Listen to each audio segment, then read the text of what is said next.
and welcome to this episode of QI Corner.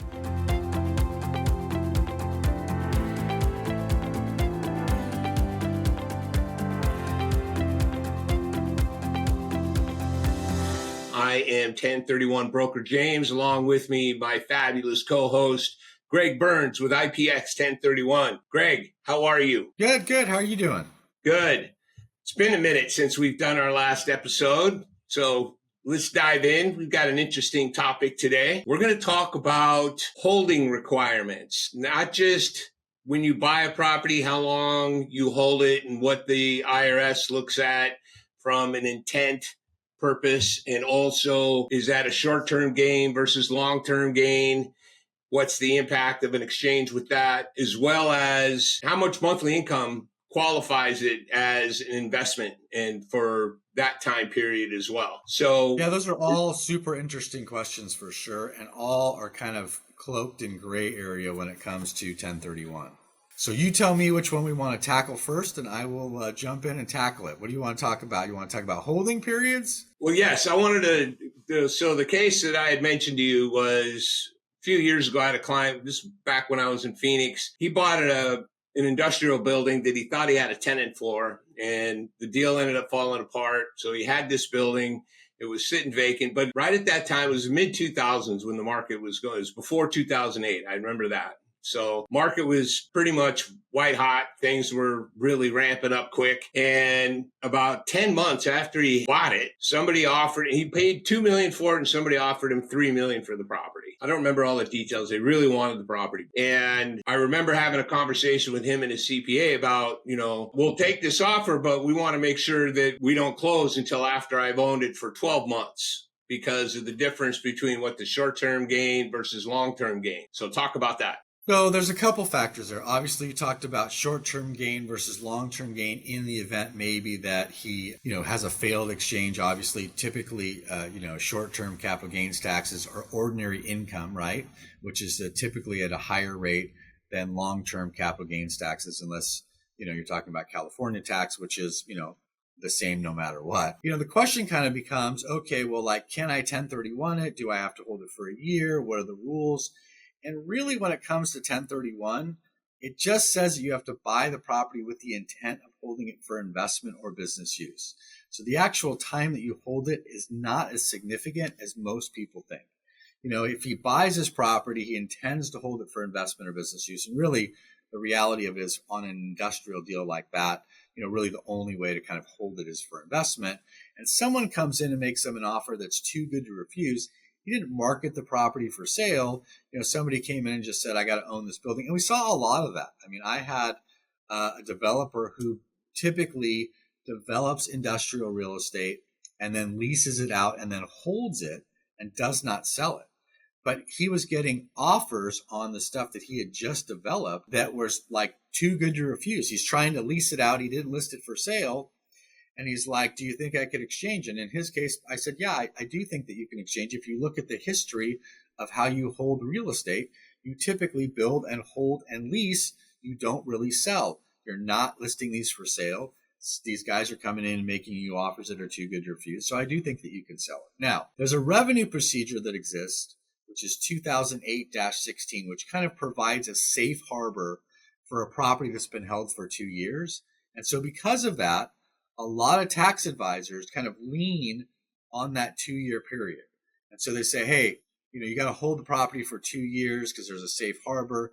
But really that revenue procedure was primarily made, I think, for people that were converting investment property into personal use property. So someone that was 1031 exchanging out of that industrial building, buying a beach house, I think that those individuals definitely want to hold properties for 2 years before they converted it to kind of personal use.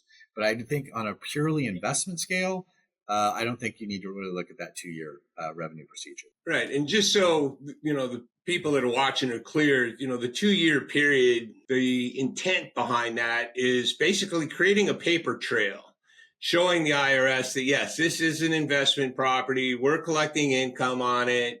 Or even if you don't maybe lease it out, you're not using it for personal use, and it is being marketed as an investment property, but more so that there's that, hey, for the years, 2023 on your tax return. Hey, we had an investment property. For 2024, we had an investment property.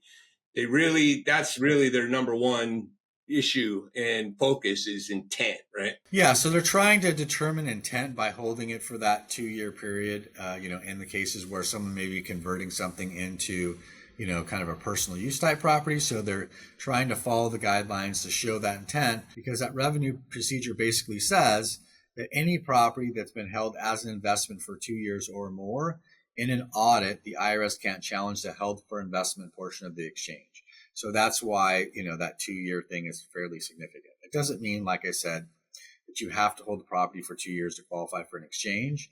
But I think that if you're converting investment to personal, you probably want to hold it for 2 years. Right. Okay. Now, what about when you buy a property and you do intend on holding it, there's nobody's coming at you to try and buy it or anything like that. I know we've talked about before about it qualifying, monthly amount of income to the property to help it qualify as an investment property. Yeah, so under the tax code, there's nothing out there that says a property has to produce a certain amount of income to qualify, right? Because if vacant land qualifies, most of the time it doesn't produce any income, right? But yep. If you, let's say, one of the trends that we're seeing right now a lot, and I know that you and I, you don't really deal with this, but we're seeing clients that are selling, primarily pure investment properties, and are buying a home that they're renting to their kids. Because real estate's become so expensive, and so people are saying, "Listen, I don't want to wait till I pass away to be able to help my kids." So they are selling their property. Their investment property could be an industrial deal or an apartment or a triple net lease, and they're using the proceeds from that or part of the proceeds to buy a home that they're renting to their child. And in that case, then the family member must pay fair market rent. So. So that's a situation where you do need to pay fair market rent. Or if you buy a vacation home, there's special rules that deal with that. They say, okay, you can have a vacation investment property, but you have to rent it for at least 2 weeks a year at fair market value, and you can't use it for more than 14 days a year. So there are some spaces there are rules that deal with how much revenue essentially that you have to, show it on your tax return. Yes, I actually was introduced to a case.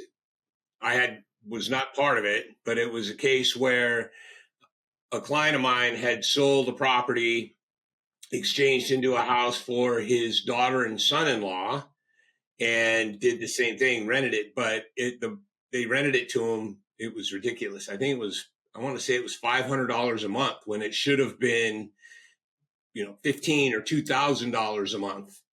And unfortunately, they did get audited, and that exchange ended up failing, and it cost him.